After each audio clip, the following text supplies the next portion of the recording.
ద్వితీయోపదేశకాండము 7వ అధ్యాయము.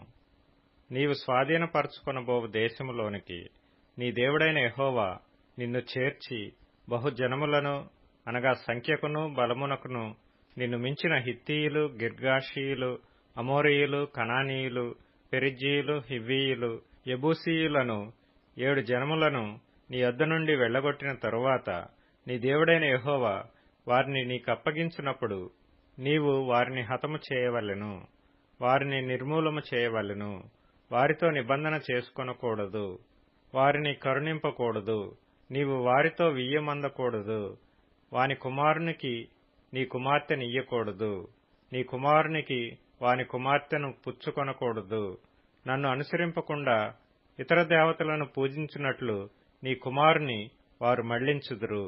అందును బట్టి యెహోవా కోపాగ్ని నీ మీద రగులుకొని ఆయన నిన్ను త్వరగా నశింపజేయును. కావున మీరు వారికి చేయవలసినదేమనగా, వారి బలిపీఠములను పడద్రోసి వారి విగ్రహములను పగులగొట్టి వారి దేవతాస్తంభములను నరికివేసి వారి ప్రతిమలను అగ్నితో కాల్చవలెను. నీవు నీ దేవుడైన యెహోవాకు ప్రతిష్ఠిత జనము. నీ దేవుడైన యెహోవా భూమి మీదనున్న సమస్త జనముల కంటే నిన్ను ఎక్కువగా ఎంచి నిన్ను తనకు స్వకీయ జనముగా ఏర్పరచుకొనెను. మీరు సర్వజనముల కంటే విస్తార జనమని యెహోవా మిమ్మును ప్రేమించి మిమ్మును ఏర్పరచుకొనలేదు. సమస్త జనముల కంటే మీరు లెక్కకు తక్కువే గదా. అయితే యెహోవా మిమ్మును ప్రేమించువాడు గనుకను, తాను మీ తండ్రులకు చేసిన ప్రమాణమును నెరవేర్చువాడు గనుకను యెహోవా బాహుబలము చేత మిమ్మును రప్పించి దాసుల గృహములో నుండియు ఐగుప్తు రాజైన ఫరో చేతిలో నుండియు మిమ్మును విడిపించెను. కాబట్టి నీ దేవుడైన యెహోవా తానే దేవుడనియు, తన్ను ప్రేమించి తన ఆజ్ఞలననుసరించి నడుచుకుని వారికి తన నిబంధనను స్థిరపరచువాడును, 1000 తరముల వరకు కృప చూపువాడును, నమ్మదగిన దేవుడననియు, తన్ను ద్వేషించు వారిలో ప్రతివానిని బహిరంగముగా నశింపజేయుటకు వానికి దండన విధించువాడనియు నీవు తెలుసుకొనవలెను. ఆయన తన్ను ద్వేషించువాని విషయము ఆలస్యము చేయక బహిరంగముగా వానికి దండన విధించును. కాబట్టి నేడు నేను నీకాజ్ఞాపించు ధర్మము అనగా విధులను కట్టడలను మీరనుసరించి నడుచుకొనవలెను. మీరు ఈ విధులను విని వాటిని అనుసరించి నడుచుకొనిన ఎడల నీ దేవుడైన యెహోవా తాను నీ పితరులతో ప్రమాణము చేసిన నిబంధనను నెరవేర్చి నీకు కృప చూపును. ఆయన నిన్ను ప్రేమించి ఆశీర్వదించి అభివృద్ధి చేసి నీకిచ్చెదనని నీ పితరులతో ప్రమాణము చేసిన దేశములో నీ గర్భఫలమును, నీ భూఫలమైన నీ సస్యమును, నీ ద్రాక్షారసమును, నీ నూనెను, నీ పశువుల మందను, నీ గొర్రెల మందను, మేకల మందను దీవించును.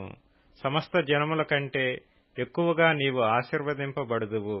నీలో మగవానికే గాని ఆడుదానికే గాని గొడ్డుతనముండదు, నీ పశువులలోనైనా నుండదు.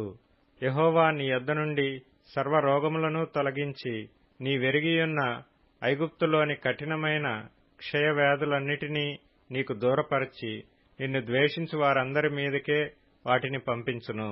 మరియు నీ దేవుడైన యెహోవా నీకప్పగించుచున్న సమస్త ప్రజలను నీవు బొత్తిగా నాశనము చేయుదువు.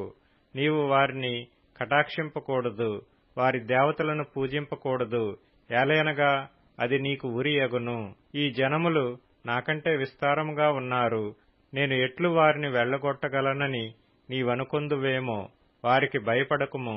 నీ దేవుడైన యెహోవా ఫరోకును ఐగుప్తు దేశమంతటికిని చేసిన దానిని అనగా నీ దేవుడైన యెహోవా నిన్ను రప్పించినప్పుడు నీ కన్నులు చూచిన ఆ గొప్ప శోధనలను, సూచక క్రియలను, మహత్కార్యములను, బాహుబలమును, చాచిన చేతిని బాగుగా జ్ఞాపకం చేసుకొనుము. నీవు భయము పుట్టించుచున్న ఆ జనులకందరికీ నీ దేవుడైన యెహోవా అలాగే చేయును. మరియు మిగిలిన వారును నీ కంటబడక దాగిన వారును నశించు వరకు నీ దేవుడైన యెహోవా వారి మీదికి పెద్ద కందిరీగలను పంపును. వారిని చూచి జడియవద్దు. నీ దేవుడైన యెహోవా నీ మధ్యనున్నాడు. ఆయన భయంకరుడైన మహాదేవుడు. నీ దేవుడైన యెహోవా నీ ఎదుట నుండి క్రమక్రమముగా ఈ జనములను తొలగించును. అడవి మృగములు విస్తరించి నీకు బాధకములుగా నుండవచ్చును గనుక వారిని ఒక్కమారే నీవు నాశనము చేయతగదు. అది నీకు క్షేమకరము కాదు. అయితే నీ దేవుడైన యెహోవా వారిని నీకప్పగించి వారిని నశింపజేయు వరకు వారిని బహుగా తల్లడిల్ల చేయును.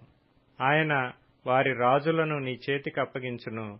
నీవు ఆకాశము క్రింద నుండి వారి నామమును నశింపజేయవలెను. నీవు వారిని నశింపజేయు వరకు ఏ మనుష్యుడును నీ ఎదుట నిలవలేకపోవును. వారి దేవతల ప్రతిమలను మీరు అగ్నిచేత కాల్చివేయవలెను. వాటి మీదనున్న వెండి బంగారములను అపేక్షింపకూడదు. నీవు దానివలన చిక్కుబడుదువేమో గనుక దానిని తీసుకొనకూడదు. ఏలైనగా అది నీ దేవుడైన యెహోవాకు హేయము. దానివలే నీవు శాపగ్రస్తుడవు కాకుండునట్లు నీవు హేయమైన దాని నీ ఇంటికి తేకూడదు. అది శాపగ్రస్తమే గనుక దాని పూర్తిగా రోసి దానియందు బొత్తిగా అసహ్యపడవలెను.